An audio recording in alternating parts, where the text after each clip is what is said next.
Hi guys! Ngayong araw isamahan nyo nga pala akong gumawa ng dessert na leche flan. Sobrang init kasi ng panahon ngayon, kaya naman nag-iisip ako kung ano ngayon maganda at masarap na gawing dessert. Kaya naman naisip ko na ito na nga lang yung gawin ko dahil nga masarap at favorite ko naman to. Bali 12 pieces na itlog nga pala yung gagamitin ko dyan, pero egg yolk nga lang yung gagamitin ko. Nung malagay ko na nga lahat ng egg yolk dito sa may bowl, hinalo-halo ko nga lang pala yan ng dahan-dahan, tsaka ko naman binuksan itong Alaska Evaporada. Tapos sinalin ko lang din yan dito sa may bowl, tsaka ko naman binuksan itong Alaska Condensed. Bali ayun nga lang pala lahat ng nilagay kong ingredients dito sa gagawin kong leche flan. 12 pieces na itlog lang, tapos tag-isang evap at condensed. Mahalo-halo ko na nga pala yan. Sinala ko lang pala dito sa may strainer. 2 beses ko nga pala sinala yan para nga talagang walang bubbles. Naglagay na nga rin pala ako ng asukal sa may malaking lanyera, tapos sinala ko na dito sa may apoy at nilagyan ko nga pala yan ng onting tubig. Pero pagkatapos ng ilang minuto na golden brown na nga agad siya, kaya naman inikot-ikot ko lang siya para nga kumalat yung asukal. Tsaka ko naman yan nilagay dito nga sa may lanyerang malaki. Ginawa ko na nga pala yung malaking steamer dyan, tapos nilagyan ko na nga ng konting tubig yan. Tsaka ko naman na sinalang dito at binuksan ko na nga yung apoy. Habang nagpapakulo nga pala ako ng tubig dyan, binalutan ko na ng foil itong lanyera bago nga isala. Tapos nung mabalot ko na nga yun, kumulo na rin naman na itong tubig, kaya naman sinalang ko na yun at tinakpan ko na nga. At after 30 minutes nga, binuksan ko na nga pala ulit yan para nga i-check. Pero pagkasilip ko nga sa kanya, nakita ko nga okay na siya, kaya naman pinatay ko na agad yung apoy at kumuha na nga ako ng plato. Naalala ko tuloy si mama dahil nga sobrang favorite niya itong leche flan, sobrang hilig kasi nun sa mga matatamis. Siya madalas mag-request sa akin na gumawa ako ng mga dessert dahil nga sobrang hilig niya. Pero ngayon nga hindi muna siya makakapag-request sa akin na gawan ko nga siya ng dessert dahil nga nasa ibang bansa na ulit siya. Balik na nga tayo sa ginawa kong dessert, luto na nga siya at grabe nakakatakam na nga, kaya naman tara, kain na tayo!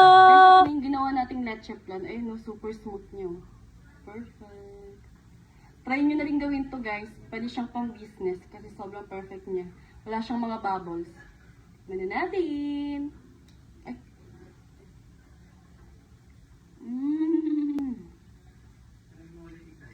Sarap. Smooth niya sa bibig. Ay.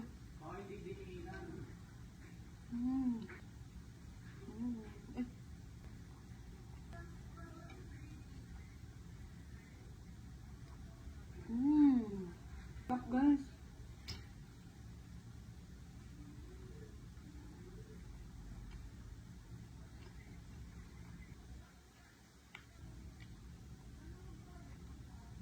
Patikim din natin kay Cassius guys. Magugustuhan niya rin to kasi sobrang sarap.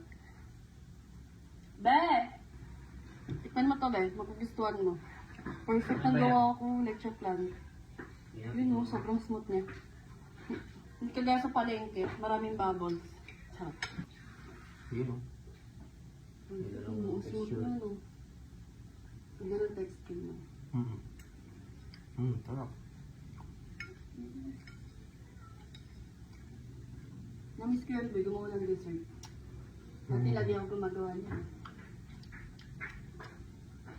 Ano? Masarap. Ano na lang. Gawa ka naman ng halo-halo. Lagay natin ito sa taas. Oo ano. Ba? Oo, sakto. Yung mga tira pa. Wala tayong halo-halo mamaya. Hindi. Init pa naman ngayon. Kaya nga sakto ito. Sarap. Parang hindi ka masaya ba eh.